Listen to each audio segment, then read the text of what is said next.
Bonjour à tous, aujourd'hui c'est le grand débrief de la tech. On va parler évidemment de la journée de la femme, mais pas seulement. On a d'autres sujets et je vais les présenter juste après, ainsi que mes invités. À tout de suite. C'est parti pour une demi-heure de débrief dans Smart Tech. Aujourd'hui, autour de la table, 3 femmes. Je suis ravie. Marie-Christine Leveb, bonjour. Bonjour Delphine. Je rappelle que vous êtes la fondatrice d'Edu Capital. À côté de vous, Mikim Chikli. Bonjour Mikim. Conseillère en stratégie Tech et Data pour des dirigeants des conseils d'administration. Et Angélique Gérard. Bonjour Angélique. Bonjour Delphine. Angélique, présidente de STEM Academy, mais aussi de Women in STEM. Alors justement, on va parler de cette journée des droits de la femme, mais pas seulement, on va aussi s'intéresser à cette possible interdiction des réseaux sociaux aux mineurs, enfin on verra mineurs, ce qu'on appelle mineurs, et puis aussi des remous autour des nouvelles conditions générales d'utilisation de Mozilla Firefox. Mais donc on commence avec la tech, l'intelligence artificielle et les femmes. Et pour lancer la discussion, nous sommes connectés avec Théma Seman. Bonjour Théma, j'espère que vous nous entendez bien. Je vous entends très bien. Bonjour. Parfait. Vous êtes avocate au barreau de Paris, de Bruxelles. Vous êtes aussi la cofondatrice et présidente du réseau WIL, Women in Leadership, donc réseau européen qui rassemble des femmes dirigeantes issues de l'entreprise, mais pas seulement, du milieu universitaire, des pouvoirs publics. Première question peut-être déjà, à quoi sert ce type de réseau? Qu'est-ce qui s'y passe très concrètement? Il s'y passe plein de choses. La première chose, c'est une espèce d'espace de respiration pour des femmes en position de leadership pour partager leurs sujets, mais aussi de solidarité. Le réseau, c'est le moyen d'identifier les gens avec qui vous allez travailler plus tard, les opportunités, la compréhension du monde. Et les hommes le font très bien, et c'était bien aussi que les femmes le fassent. Alors on n'exclut pas les hommes, bien sûr, mais ça permet de travailler au fait qu'on ait une plateforme de rencontre, d'intelligence, d'échange et de solidarité. C'est un autre objectif, et c'est d'autant plus important dans le numérique, qui est de projeter à l'extérieur des images de femmes dans la réussite qui donnent envie aux femmes plus jeunes ou moins seniors pour montrer que c'est possible et que ça ne nous empêche pas de garder notre bonne humeur. Et alors, le 8 mars, journée internationale des droits des femmes, c'est un jour important aussi pour vous ? Alors, si je peux me permettre d'être pas totalement politique correct, la réponse est non, parce que pour nous, la journée de la femme, c'est tous les jours. Donc, ça donne l'opportunité à un certain nombre de gens de se préoccuper du sujet, donc c'est pas une mauvaise chose.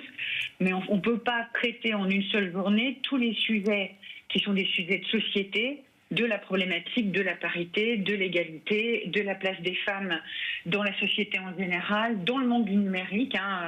On a beaucoup travaillé sur la question des femmes dans le numérique et des femmes dans l'IA notamment, à nouveau parce qu'on ne peut pas avoir la moitié de l'humanité qui soit exclue de la révolution en cours, dans sa conception et dans son utilisation.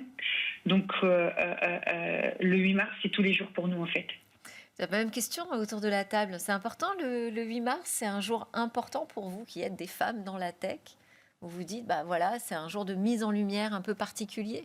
Moi, j'aime beaucoup cette journée parce que ça permet justement de faire le point sur toutes les avancées considérable de ces dernières décennies, et en même temps ça pose aussi le cadre sur tous les défis qui restent à relever, et ces défis ils sont quand même assez nombreux encore aujourd'hui en termes d'égalité, de diversité. Donc si on prend les différentes politiques qu'on a eues ces dernières années, on peut dire qu'effectivement il s'est passé beaucoup de choses avec l'imposition en France notamment, parce que effectivement il y a ces quotas qui ont été imposés qui permettent aux femmes de participer davantage au monde économique et aux prises de décision. Donc je pense notamment dans nos groupes, je pense également dans les comités exécutifs, dans les conseils d'administration Copé-Zimmermann.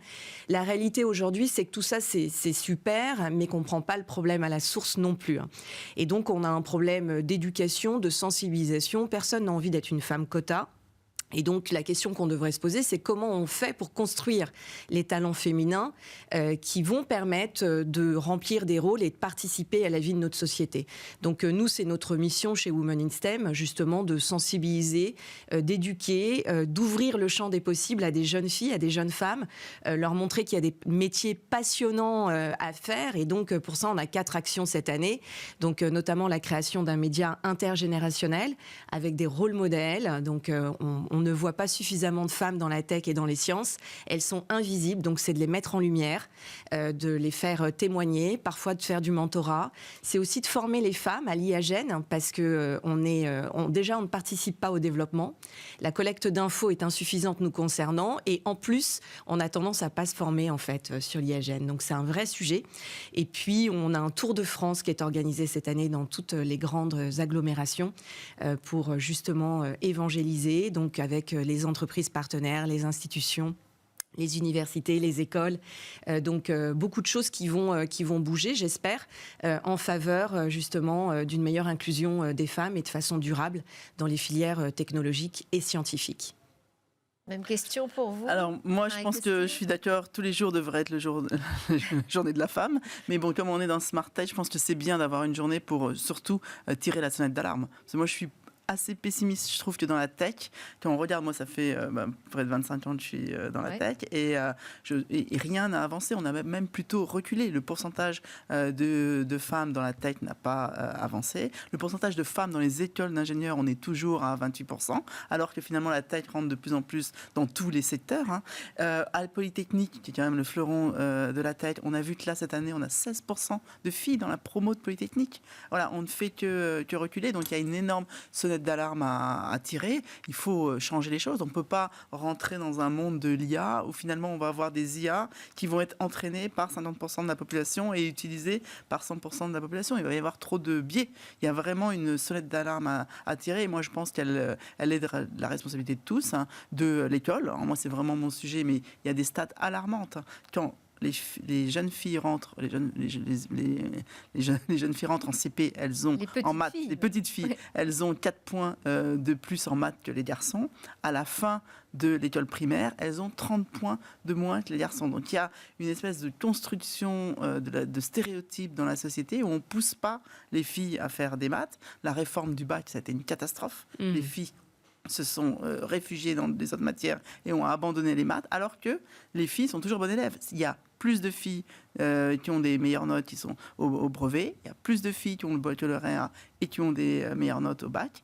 Mais par contre, il faut vraiment déconstruire les stéréotypes. Et tout ce que vous faites, c'est super. Parce qu'il faut montrer qu'on peut réussir dans la tech en étant une femme, que on n'a pas besoin d'être le geek à pizza pour réussir dans la tech. Il y a plein d'autres métiers, même que du développeur. Voilà, donc il y a une énorme action politique de tous et des parents aussi. Je pense que les parents sont responsables quand on donne. Parce que les enfants, les bébés, ne sont absolument pas gérés dans les jouets. Un garçon peut très bien jouer avec une poupée, etc. Mais si à un moment donné on offre aux enfants, aux garçons, que des jeux de construction et aux filles que des jeux pour faire des colliers en perles, à un moment donné, les stéréotypes se créent et surtout les enfants sont dans un mimétisme. On imite les parents. Et donc, beaucoup de choses à faire. Donc, c'est bien qu'il y ait un 8 mars. Bon, Miki ? Alors, je ne vais pas répéter ce qui est dit. J'enfonce le clou en tirant un fil que vous avez, une porte que vous avez ouverte toutes les deux, sur les biais cognitifs. Et en fait, l'enjeu principal de ce qui se passe avec l'IA, c'est ça. C'est-à-dire que si on ne collecte pas les datas, ce que tu disais, qui sont des datas qui viennent complémenter et donner une vision globale de ce qui est un sujet, un projet, la société, on va avoir des biais.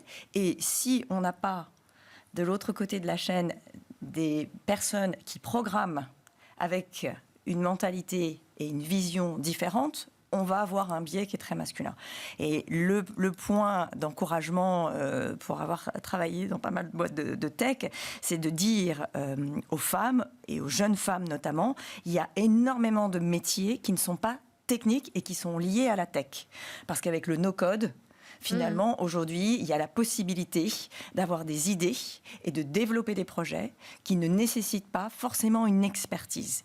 Et donc, il y aurait une complémentarité qui pourrait s'opérer de façon beaucoup plus simple. Peut-être que le point d'entrée n'est pas si compliqué que ça et qu'ensuite, on peut se former, on peut se mettre apprécié. Enfin, quand nous 4, on en est des exemples, nous 5, pardon. Quand on commence à rentrer dans ce secteur, c'est extraordinaire. Parce que c'est tous les jours des bonnes nouvelles. Il y a tellement de champs des possibles. Enfin, vraiment, voilà. Oui, les jeunes filles, il faut qu'elles y aillent dans la tech. Ouais. C'est vraiment super. Théma, je voulais aussi vous interroger sur le sommet de l'IA. Parce que, bon, là, c'est notre sujet. On est en train de parler de ça. Hein, des biais demain, des logiciels, des services qu'on va utiliser.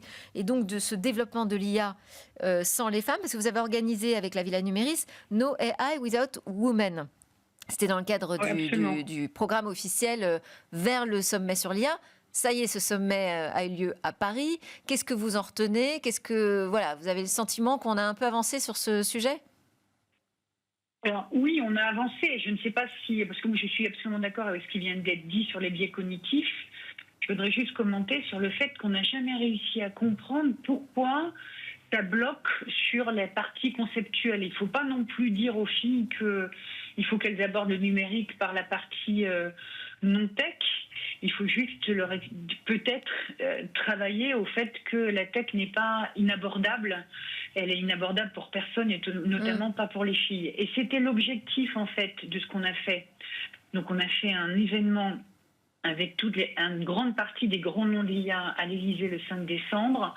On a fait également une session avec d'autres femmes dans le cadre du Business Track de l'IA Summit le 12 février. L'objectif était un peu ce que j'ai entendu des intervenantes précédentes, qui est de projeter à l'extérieur des images de femmes épanouies dans la tech, dans l'IA et dans la diversité des métiers de l'IA.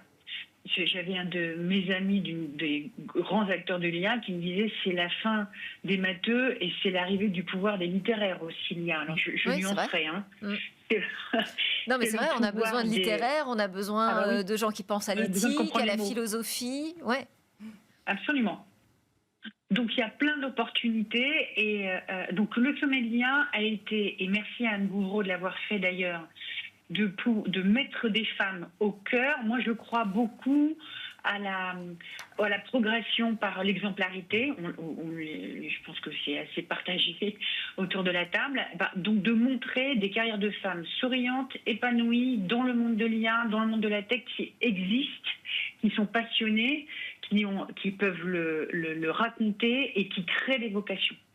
Donc le sommet de l'IA a permis de mettre quand même pas mal de femmes en valeur, avec une politique qui était une politique volontariste aussi. Hein. C'est toujours la problématique, c'est pas que dans le numérique, ce qui n'existe pas seulement que dans le numérique, d'avoir à aller demander aux femmes de venir intervenir, d'avoir une politique proactive pour montrer ce qu'elles savent faire, parce que le réflexe, c'est de faire émerger des garçons. Alors tant mieux pour eux, ils s'y prennent mieux que nous, mais c'est aussi important, d'abord c'est parce que c'était une femme qui était en charge qu'elle commençait à dire il faut absolument faire quelque chose, et que en force de proposition on fait émerger des grands noms de femmes dans l'IA qui existent. Le deuxième sujet, c'est aussi le sujet de la discussion autour de comment est-ce qu'on fait pour se servir de la technologie pour corriger les biais qu'on voit dans le monde réel. L'IA n'est pas pire que le monde réel, il en est la représentation, mais c'est plus facile de corriger une machine et un algorithme que de corriger un cerveau humain. Donc profitons-en, et ça a été aussi une opportunité pendant le sommet de l'IA que de travailler à comment est-ce qu'on peut corriger l'algorithme de manière à ce qu'il fasse émerger une autre réalité que celle que l'on peut voir dans la vie réelle ou les réseaux sociaux, d'un monde très tourné vers les garçons où la tête est très masculine. Ouais, finalement, s'emparer de la technologie pour résoudre aussi ces problèmes de diversité et de mixité. Merci beaucoup d'avoir été avec nous pour ouvrir cette édition. Théma Seman, je rappelle que vous êtes avocate et présidente du réseau WIL. Merci encore.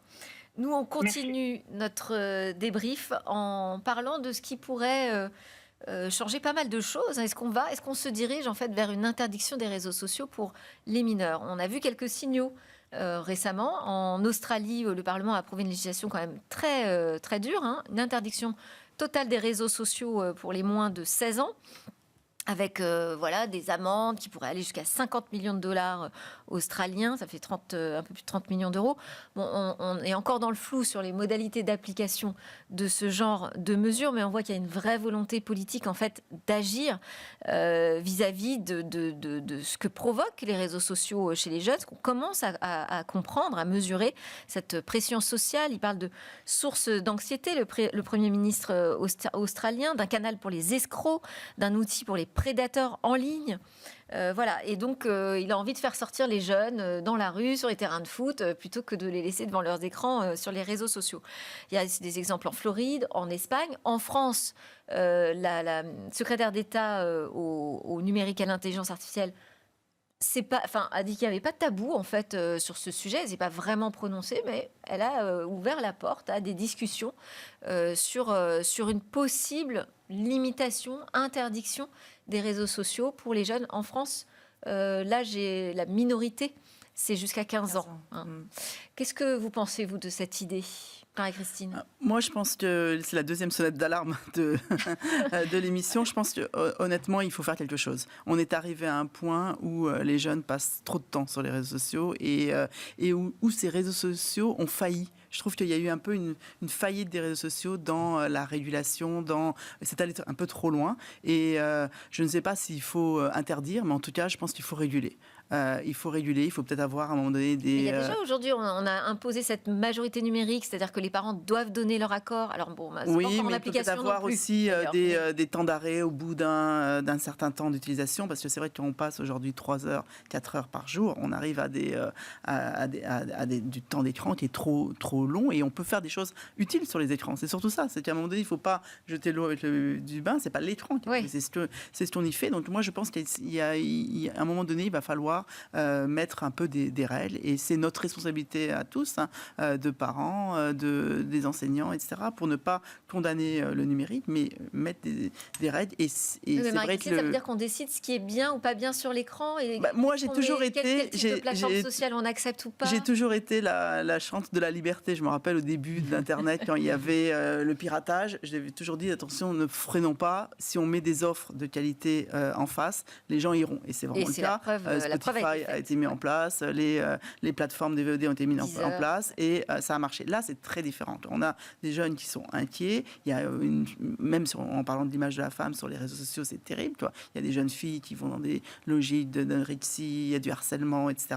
Donc, et surtout, on a des réseaux sociaux qui sont de plus en plus dangereux. Parce que le Maya d'Elon Musk, etc., on ne sait pas jusqu'où ça peut aller en termes de non-régulation. Oui. Donc si ces géants ne savent pas le faire, à un moment donné, il faut pouvoir mettre des règles. Moi, là-dessus, j'ai vraiment une opinion qui consiste à dire qu'il faut faire quelque chose, parce qu'on peut faire des choses très bien sur le numérique, et là, on arrive finalement à avoir un recul en disant que le numérique ne va pas, le numérique est mauvais pour les enfants. On revient en arrière, alors que c'est juste le réseau social qui est le danger. Et pour l'instant, on n'arrive pas à faire pression suffisamment visiblement sur ces réseaux sociaux pour que certaines règles soient respectées. On n'arrive pas, et on n'arrivera jamais. Ils auront trop de... moi, je suis assez d'accord avec toi, avec ce qui vient d'être dit. Je suis aussi très libérale, et pour moi, plutôt que d'avoir une approche seulement interdire, c'est une approche de permettre. Et pourquoi on n'aurait pas un permis, comme on a un permis de conduire? C'est-à-dire que, de prime abord, si on se remet quelques années en arrière, c'était pas si évident que ça de conduire une voiture, et donc on a passé son permis. Donc c'est pas si évident que ça, finalement, de savoir ce qui est bien, ce qui est pas bien. Bien sûr, il y a une partie beaucoup plus morale, éducationnelle, forte derrière ça.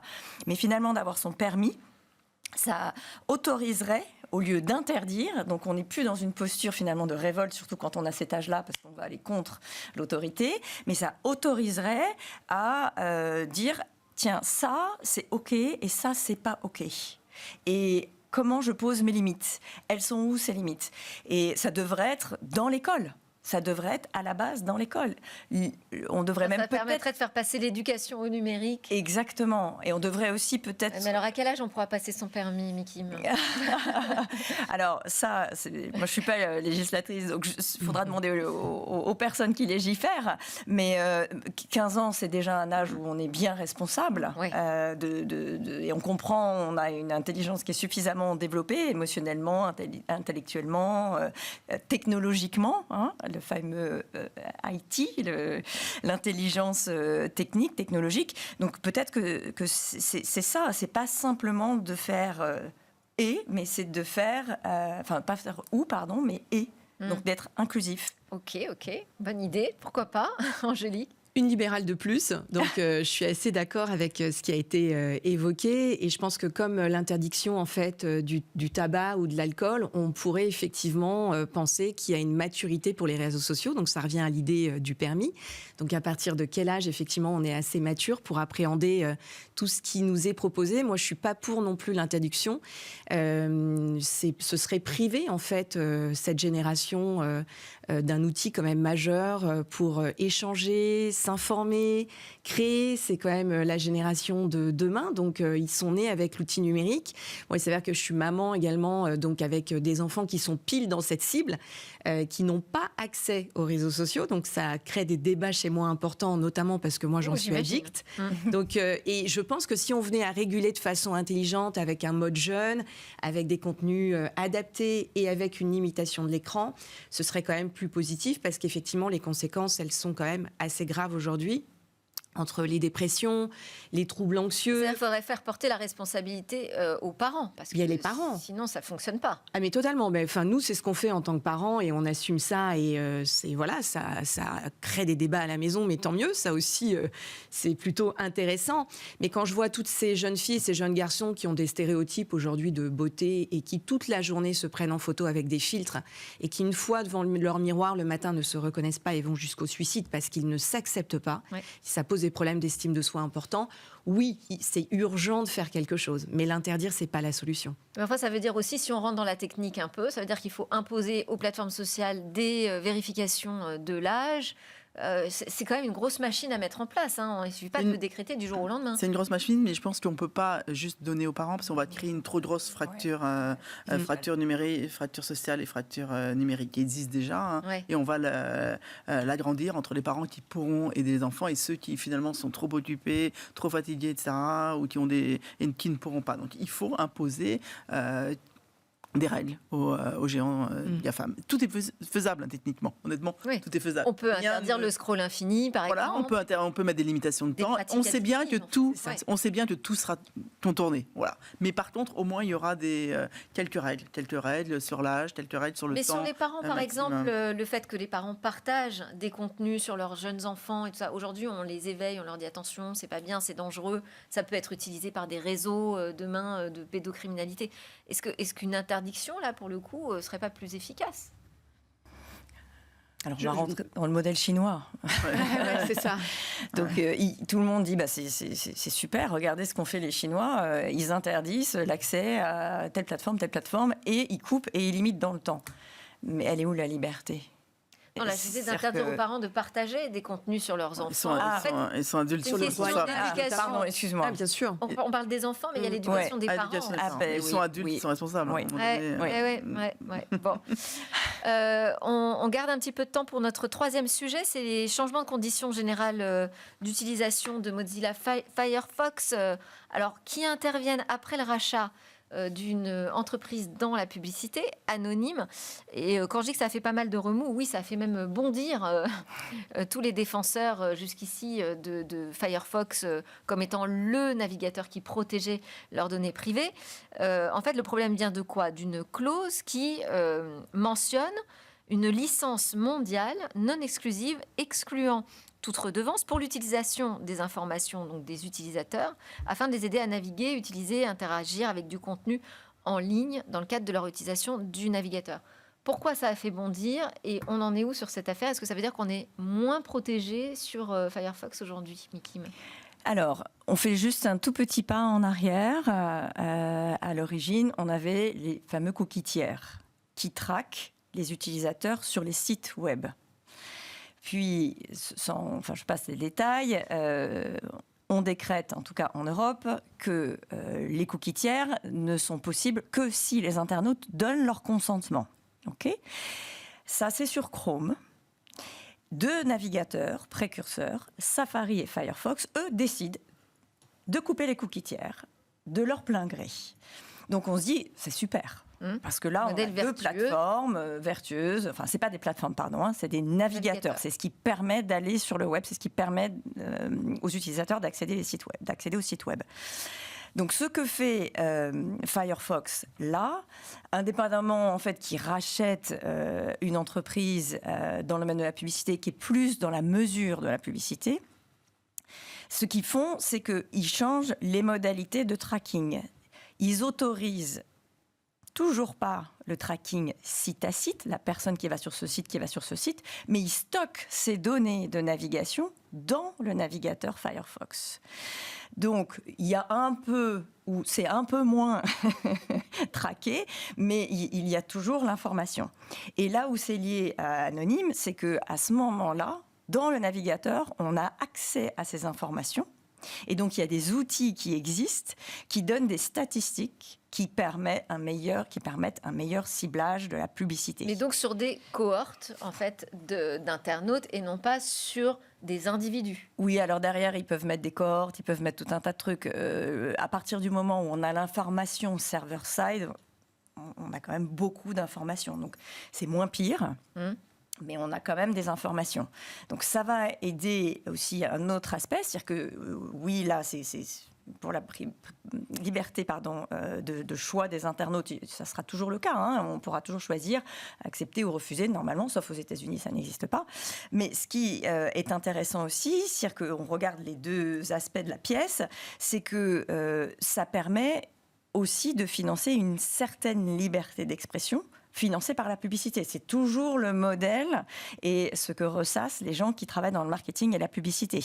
C'est une façon de donner accès à des contenus gratuits et donc de donner des informations qui sont C'est un mode de plus financement pertinentes. des producteurs de contenu. C'est un mode de financement des producteurs de contenu. C'est un mode de financement aussi, quelque part, d'une certaine liberté, finalement, de publier des contenus. Mais on connaît toutes les dérives, on ne va pas rentrer dans ce débat-là.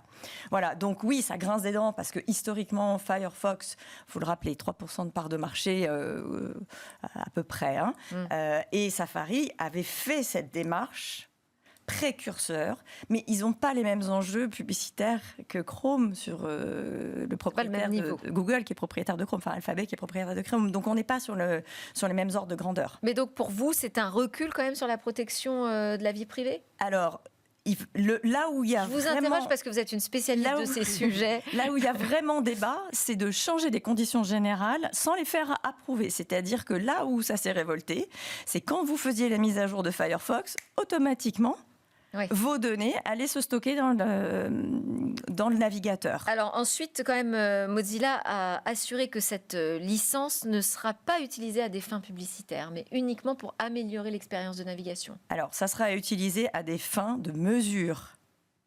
Ouais. Donc, c'est subtil comme différence. Donc la mesure Anonyme, si vous regardez ce que fait cette société, elle vend des outils de mesure, d'analyse, d'efficacité des contenus, quels qu'ils soient. Dans un contenu, il peut y avoir un contenu publicitaire. Vous utilisez Firefox ? Oui, moi je n'utilise que Firefox. C'est bien. Donc je dois être un petit peu geek aussi, on s'en parlait juste avant. Des 3%. Voilà, je fais partie des 3%. Ce qui est intéressant, c'est que la communauté en fait est débattue du sujet sur l'impact réel de la protection des données personnelles avec l'introduction de ces nouvelles technologies. Ça, je trouve que c'est super positif.